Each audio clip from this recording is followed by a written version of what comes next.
Toutes les louanges reviennent de droit à Allah. Éloge et salue son messager, Muhammad. Amma ba'du, fa marhaban bikum jami'an, bienvenue à tous. On continue donc le tafsir de Surat An-Nahl.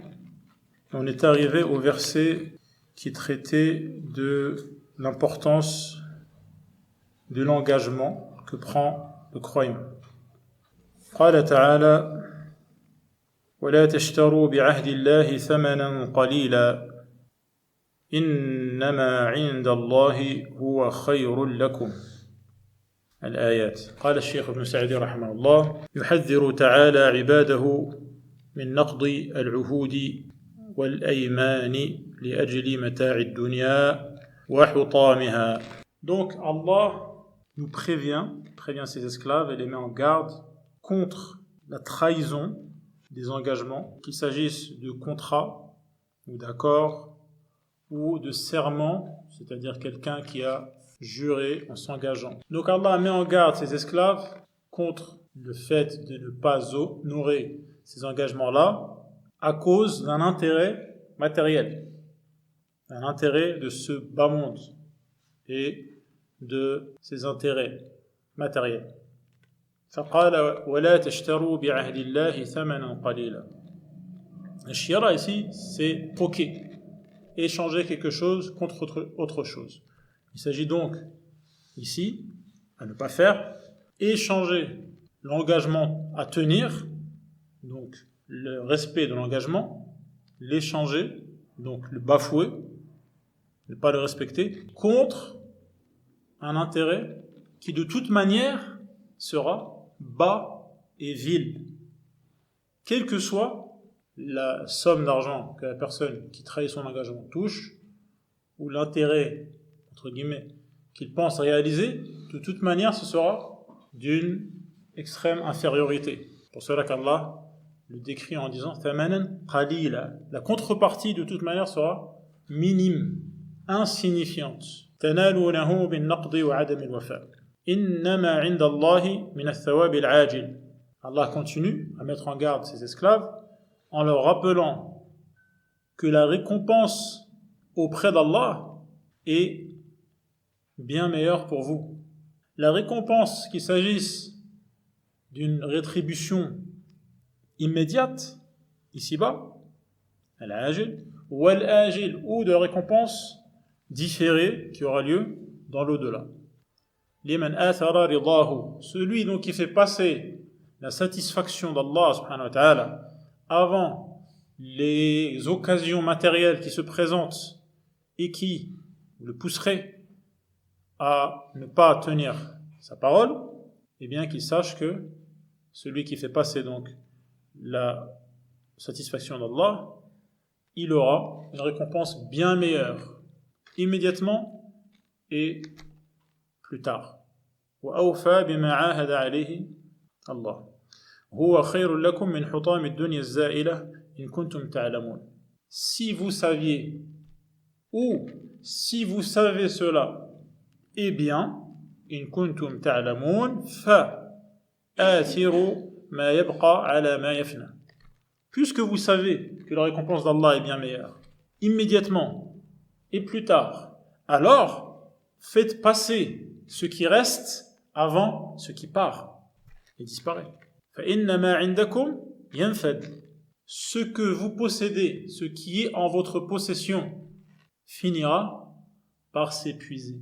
وَلَوْ كَثُرَ جِدًّا. Quelle que soit sa quantité, aussi importante puisse être cette quantité, un jour viendra où cela se terminera. لَا بُدَّ أَنْ يَنْفَدَ وَيَفْنَى. Il y aura un terme à cette richesse ou à cette possession. وَمَا عِنْدَ اللَّهِ بَاقٍ. En revanche, ce qui est auprès d'Allah dure et perdure et ne se termine jamais. باق ببقائه لا يفنى ولا يزول. Ce qui est auprès d'Allah dure tant qu'Allah dure. Or, nous savons qu'Allah est al-akhir, qui n'a pas de fin. Et donc ce qu'il possède n'a pas de fin non plus. Et il lui permet, par son éternité, de rester éternellement également. cette récompense et cette contrepartie, cette compensation pour celui qui a tenu son engagement. La yafna wa la yazul. فليس بعاقل من آثر الفاني الخسيس على الباقي النفيس. Vous avez repéré bien entendu le jeu sur les sonorités en arabe. Le khassis, c'est ce qui est vil, ce qui est insignifiant, ridicule. Khassis. Le nafis, c'est ce qui a de la valeur, qui est inestimable. Celui qui fait passer ce qui, d'une part, est éphémère, d'autre part, n'a aucune valeur en vérité. Celui qui fait passer cela avant et préfère cela à ce qui est durable et éternel, d'une part, et en plus est d'une valeur inestimable, celui qui fait passer le premier avant le deuxième n'a pas de raison. ليس بعاقل. وهذا كقوله تعالى. Donc, cette signification dans ce verset ressemble à ce qu'on retrouve dans l'autre où Allah dit بل تؤثرون الحياة الدنيا. En vérité, ce qui permet de comprendre la réalité des choses qui font que beaucoup de personnes agissent d'une certaine manière, qui n'est pas la bonne, c'est que ils font passer cette vie immédiate, al-hayat ad-dunya, ils la préfèrent, ils lui donnent donc la priorité, al-hayat ad-dunya, wal-akhiratu khayrun wa abqa. Alors que l'autre vie est meilleure, cela concerne donc la qualité, wa abqa, et dure bien plus longtemps, cela concerne la durée. Donc, sous les deux angles, l'échange est perdant. Celui qui fait passer le bas monde fait passer quelque chose qui a moins de valeur que le de-là, premièrement, et qui dure moins longtemps que le de-là. وَمَا عِنْدَ اللَّهِ خَيْرٌ لِلْأَبْرَارِ. Ce qui auprès d'Allah est bien meilleur pour les gens bons. وفي هذا الحث والترغيب على الزهد في الدنيا. Dans ce type de verset et ces grandes significations, ces grands principes vers lesquels Allah attire notre attention, il y a une incitation, un encouragement à se détacher de ce bas monde matériel. خصوصا الزهد المتعين. Particulièrement lorsque ce détachement te concerne particulièrement et de manière individuelle. Et quand ce détachement est une obligation et plus seulement quelque chose de recommandé. Donc vous comprenez que zuhd, c'est un grand concept, le fait de se détacher de ce bas monde et d'être désintéressé des choses matérielles. Que la personne les possède ou ne les possède pas, c'est autre chose. On parle d'une attitude. Cela inclut le détachement qui est obligatoire et inclut le détachement qui est recommandé. Ici, Al-Cheikh attire l'attention particulièrement sur le détachement qui est obligatoire. Lequel? قال وهو الزهد فيما يكون ضررا على العبد. Les choses qui vont attirer du mal, qui vont être nuisibles. Ces choses-là, tu dois les délaisser et t'en détacher. Tu n'as pas d'autre choix. Donc c'est ici un zuhd qui t'incombe, qui est un devoir. ويجب له الاشتغال عما أوجب الله عليه. Les choses qui te sont nuisibles, néfastes, et qui sont une entrave, t'empêchent de réaliser ce qu'Allah t'a ordonné de faire de manière obligatoire. Pour faire ces choses obligatoires, tu dois, pour pouvoir les faire, délaisser certaines choses qui t'empêchent de les faire. Ce détachement-là, qui porte le nom de zuhd, qui est inclus dans le concept de zuhd, dans ce cas-là est une obligation. ويجب له الاشتغال عما أوجب الله عليه وتقديمه على حق الله. Toutes les choses qui sont nuisibles, qui empêchent, qui retardent, qui rendent compliqué et difficile la réalisation de ce qu'Allah a rendu obligatoire et préoccupe l'être humain, donc qui se met à donner de son temps, de sa personne à ces choses-là, au lieu de concrétiser ce qu'Allah lui a ordonné de faire, les délaisser est obligatoire. فإن هذا الزهد واجب. نعم. وتقديمه على حق الله فإن هذا الزهد واجب. ومن الدواعي للزهد. Alors, on vient de comprendre que zuhd, c'est quelque chose à laquelle Allah, une chose à laquelle Allah incite dans ce verset. On rappelle que ce qu'il y a auprès d'Allah, donc dans l'au-delà, est bien meilleur que ce bas monde, de tous les points de vue. Quantitatif, les quantités de la durée, je parle du temps, le temps consacré durant lequel on profite de cette chose est bien plus durable dans l'au-delà, même incomparable avec le bas monde éphémère, et d'un point de vue de la qualité également. Allah donc nous incite au zuhd. Parmi ce zuhd, il y a des cas où le zuhd est une obligation. Comment devenir un zahid? Comment devenir quelqu'un qui n'est pas attaché au bas monde matériel et aux choses de ce monde mondaine. قال ومن الدواعي للزهد. Donc il y a des éléments qui vont t'inciter et te pousser à te détacher de ce bas monde et à t'en désintéresser.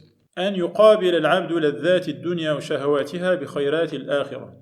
Premièrement, établir une comparaison avec d'un côté les plaisirs, les désirs de ce bas monde, d'un côté, et de l'autre côté, les bienfaits et le bonheur dans l'au-delà.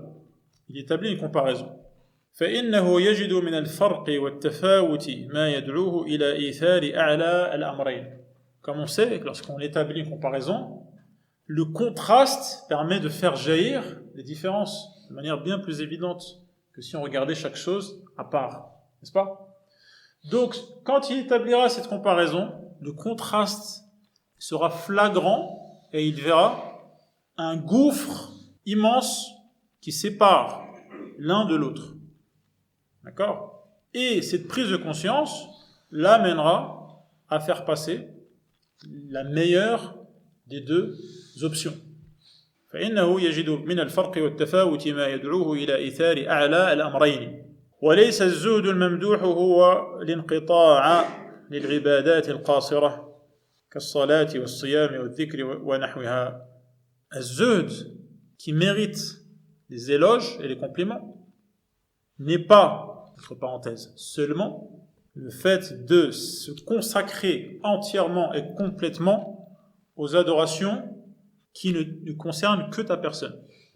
Ibadat qasira, yani intransitives, qui n'ont pas d'effet sur autrui, comme la prière, le jeûne et l'invocation, le dhikr, ou l'évocation, le rappel d'Allah, etc. Ce genre d'adoration dont seul toi profites.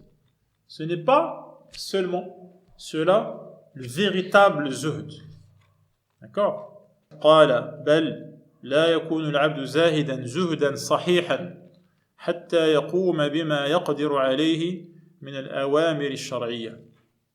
Donc le véritable zuhd qui est réalisé de manière correcte ne se concrétise que lorsque l'esclave d'Allah réalise tout ce qu'il peut comme ordre religieux, comme obligation religieuse, al-zahira ou al-batina, que cela soit apparent, visible ou intime et invisible, premièrement. Deuxièmement, وَمِنَ الدَّعْوَةِ إِلَى اللَّهِ, tout faire pour inviter les autres à Allah, vers Allah, وَإِلَى دِينِهِ, à les attirer vers sa religion, بِالْقَوْلِ وَالْفِعْلِ, verbalement et par son attitude et ses actes, qui deviennent une invitation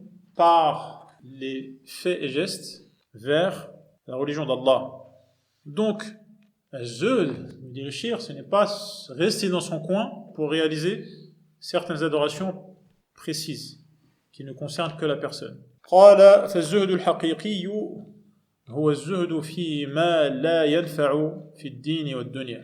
Donc premièrement, on apprend que être un zahid, Certains traduisent un ascète, je dirais plutôt quelqu'un qui est désintéressé ou détaché du monde matériel, des choses matérielles.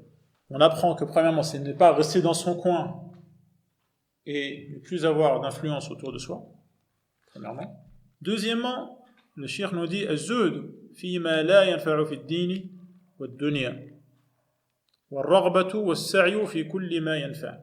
Az-zuhd, c'est délaisser ce qui n'a pas d'intérêt ni matériellement, d'accord, dans la dunya, ni religieusement, fi ad-din, d'une part, et d'autre part, tout faire pour obtenir ce qui est utile. Donc, az-zuhd, c'est délaisser ce qui n'a pas d'intérêt, ce qui ne sert à rien. Mais si une chose est utile, qu'elle soit utile dans ta religion ou dans ta vie matérielle et mondaine, d'accord, le fait de la délaisser, alors qu'elle est utile, ce n'est pas du zuhd.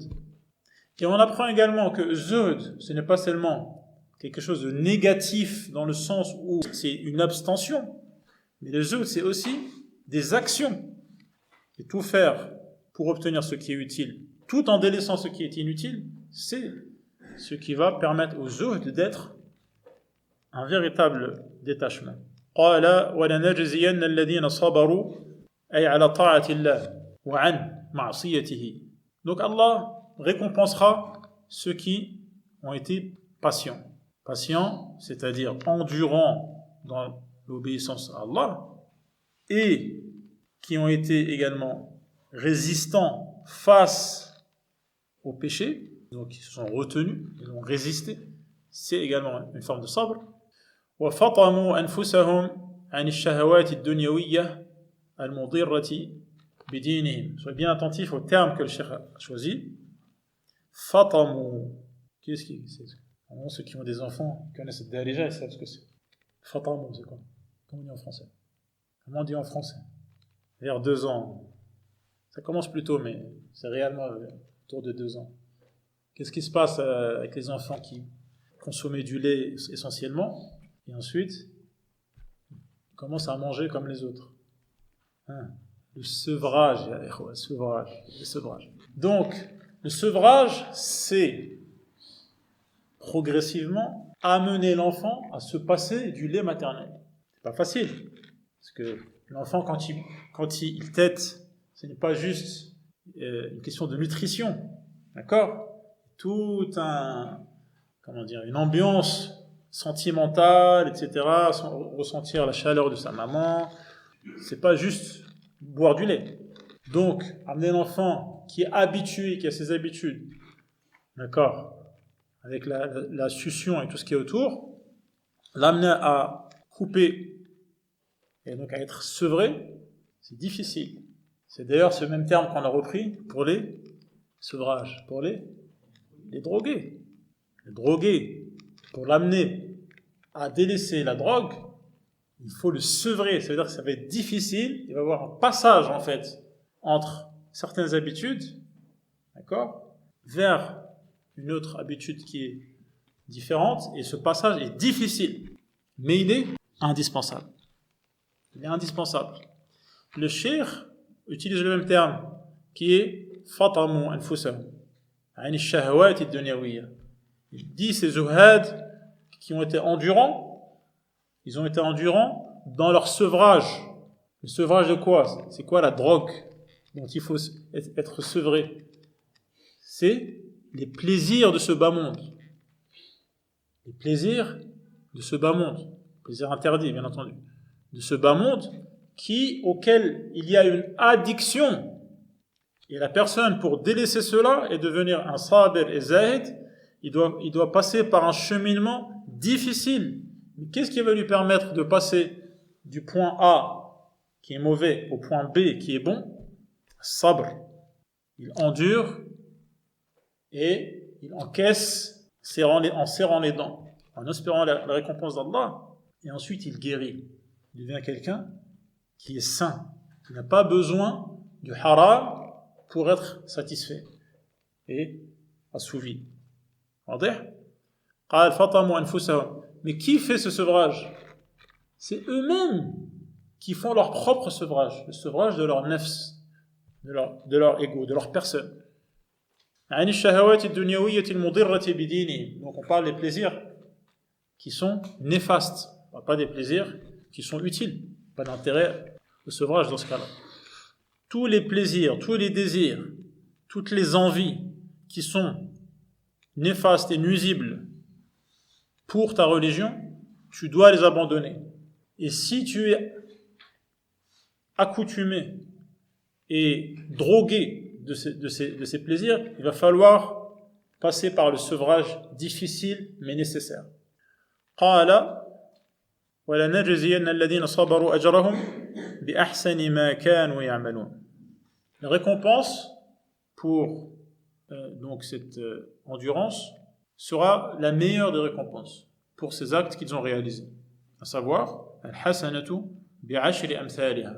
Pour chaque bonne action, donc ils ont une récompense multipliée par 10. Ila 700 ضعف, et multipliée par plus encore jusqu'à même 700 fois. Cette bonne action multipliée 700 fois, voire même plus. Ila ad'afin kathira, en fonction de l'acteur et de l'intention qui motive l'action. فَإِنَّ اللَّهَ لَا يُضِيعُ أَجْرَ مَنْ أَحْسَنَ عَمَلًا. Allah ne laisse se perdre aucune récompense que méritent ceux qui agissent convenablement. وَلِهَذَا ذَكَرَ جَزَاءَ الْعَامِلِينَ فِي الدُّنْيَا وَالْآخِرَةِ.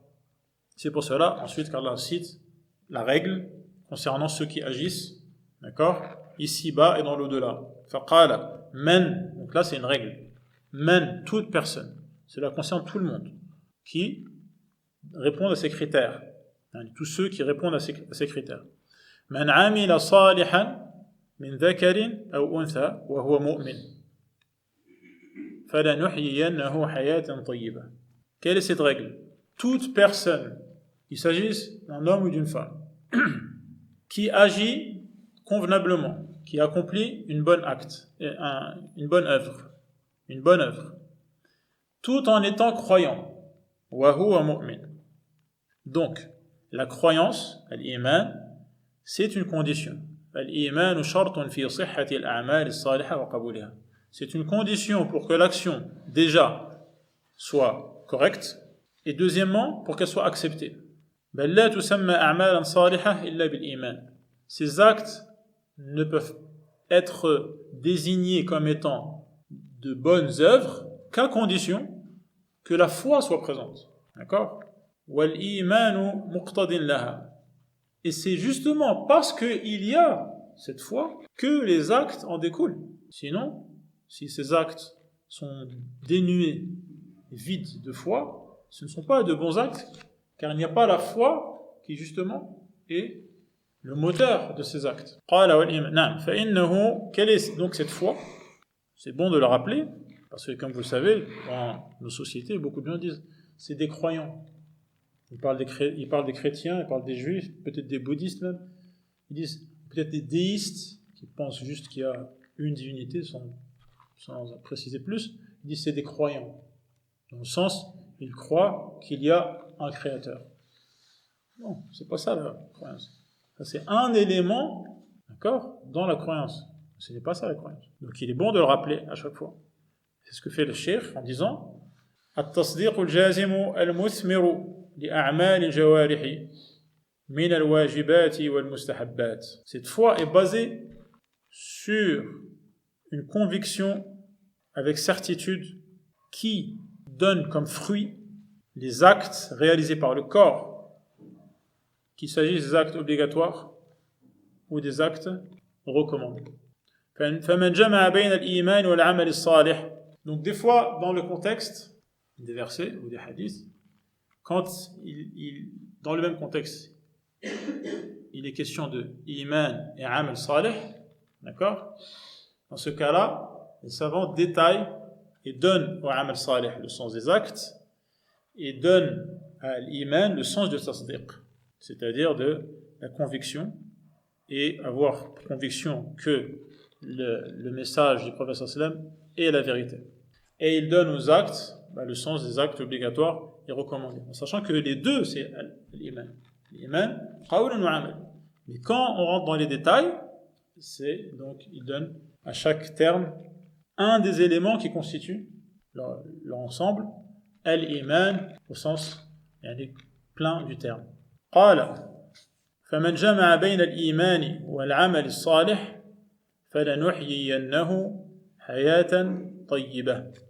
Quelle est la récompense de cette foi qui inclut les convictions et les actes? Allah lui permettra d'avoir une vie agréable. وذلك بطمأنينة قلبه. En quoi elle est agréable? Son cœur est apaisé. Il est tranquille. وسكون نفسه. وعدم التفاته لما يشوش عليه قلبه. Et il réussit à ignorer tous les éléments qui auraient pu perturber sa sérénité. ويرزقه الله رزقا حلالا طيبا. Cette vie est agréable car Allah lui permet de gagner sa vie de manière licite. من حيث لا يحتسب. Et les sources de revenus lui parviennent par des voies auxquelles il n'avait même pas pensé. ولا نجزينهم. Donc voilà un des effets de la foi qui a pour conséquence les actes, que cela concerne les hommes comme les femmes. Voilà une des conséquences immédiates sur terre. Et dans l'au-delà, وَلَنَجْزِيَنَّهُمْ أَجْرَهُمْ بِأَحْسَنِ مَا كَانُوا يَعْمَلُونَ مِنْ أَصْنَافِ اللَّذَّاتِ. Ils auront également une récompense correspondant à leurs meilleurs actes. Ils goûteront donc à la variété de plaisirs, من أصناف اللذات مما لا عين رأت ولا أذن سمعت ولا خطر على قلب بشر. Des plaisirs qu'aucun œil n'a vu, qu'aucune oreille n'a entendu. Donc vous voyez la variété des plaisirs perceptibles par l'œil, perceptibles par l'oreille. ولا خطر على قلب بشر. Et des plaisirs tellement exquis et fins et raffinés que l'être humain ne peut même pas s'imaginer de quoi il s'agit. فَيُؤْتِيهِ اللَّهُ فِي الدُّنْيا حَسَنَةً وَفِي الْآخِرَةِ حَسَنَةً. Donc on retrouve le fameux dua رَبَّنَا آتِنَا فِي الدُّنْيا حَسَنَةً وَفِي الْآخِرَةِ حَسَنَةً. Celui qui en profite, c'est celui qui répond à ces critères. Il agit correctement, accomplit les bonnes œuvres, qu'il s'agisse d'un homme ou d'une femme, en étant croyant. Voilà donc la recette. قال تعالى فإذا قرأت القرآن فاستعذ بالله من الشيطان الرجيم. أي إذا أردت القراءة لكتاب. Donc فإذا قرأت, c'est donc une tournure arabe qui ne parle pas du passé, qui parle du futur lié à une volonté. Donc à chaque fois, on dirait en français, à chaque fois que tu souhaites, que tu veux lire le Coran, le livre d'Allah, الذي هو أشرف الكتب وأجلها, livre qui est le plus noble des livres et le plus grandiose, وفيه صلاح القلوب, livre qui permet au cœur d'être en bon état, والعلوم الكثيرة, livre qui contient d'innombrables connaissances.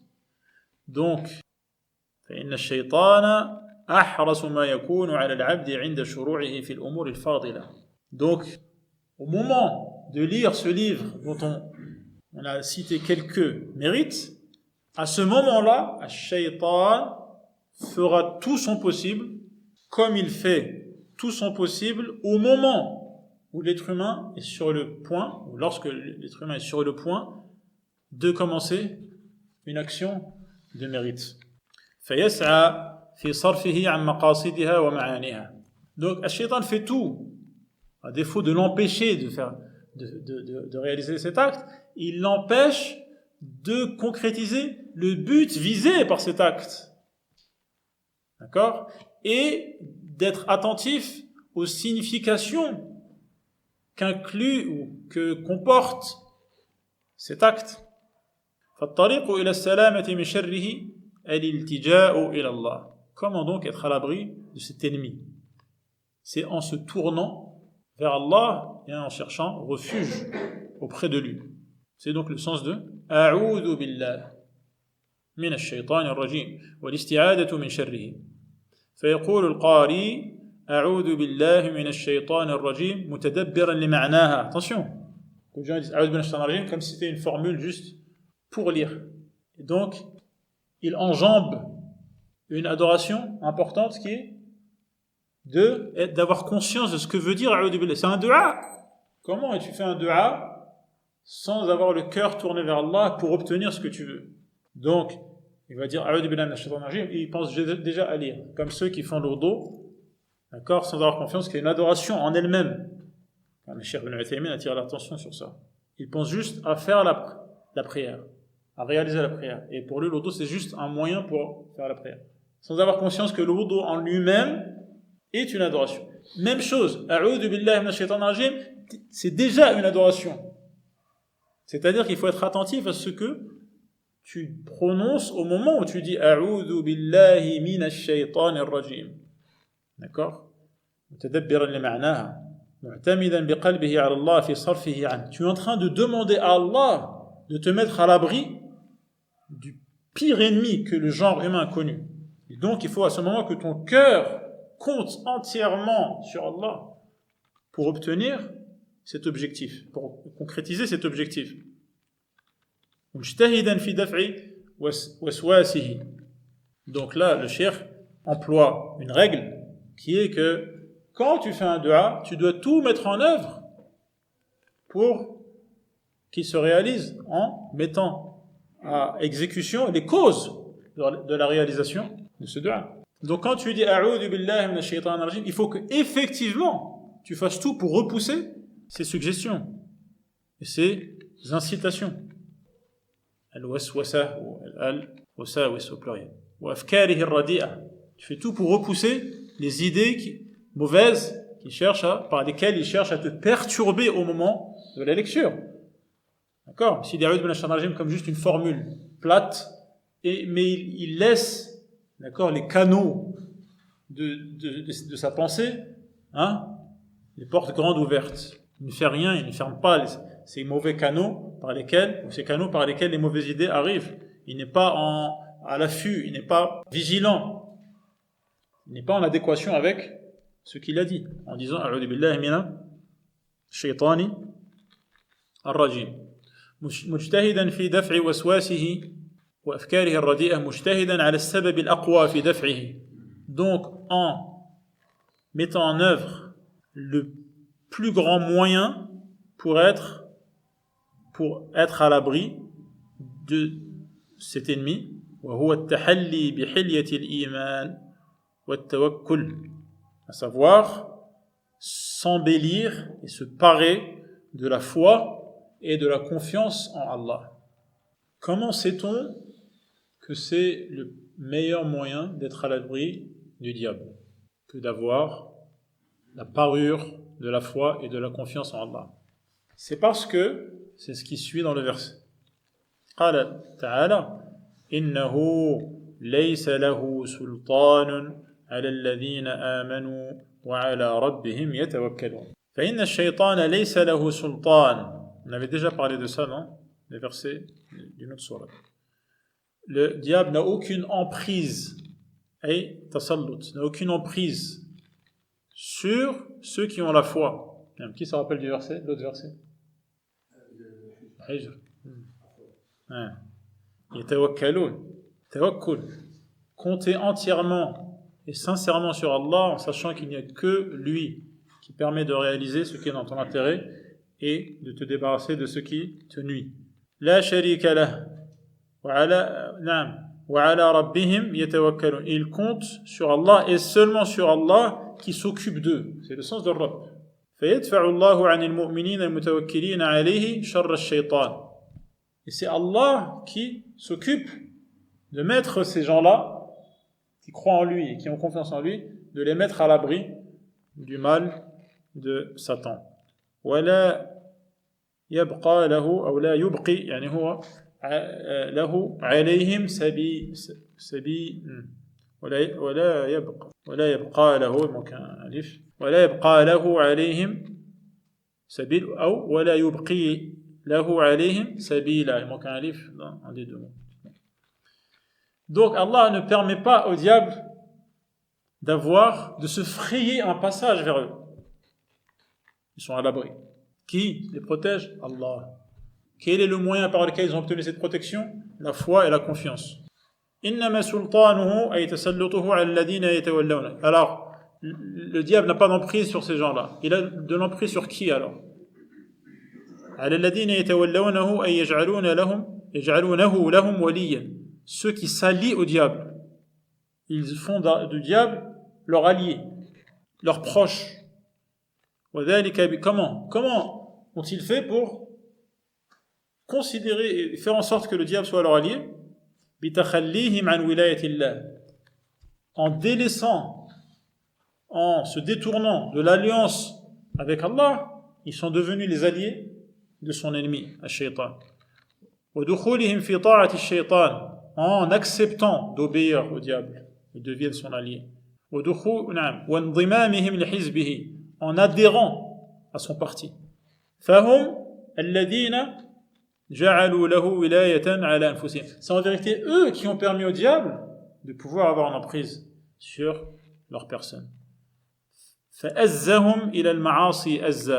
Et donc ils nous ont permis de les inciter en les piquant, d'accord, vers les péchés. Et c'est eux qui ont permis au diable de les mener vers le feu. لعل في هذا القدر كفاية. هذا والله أعلم وصلى الله وسلم على محمد وعلى آله وصحبه أجمعين.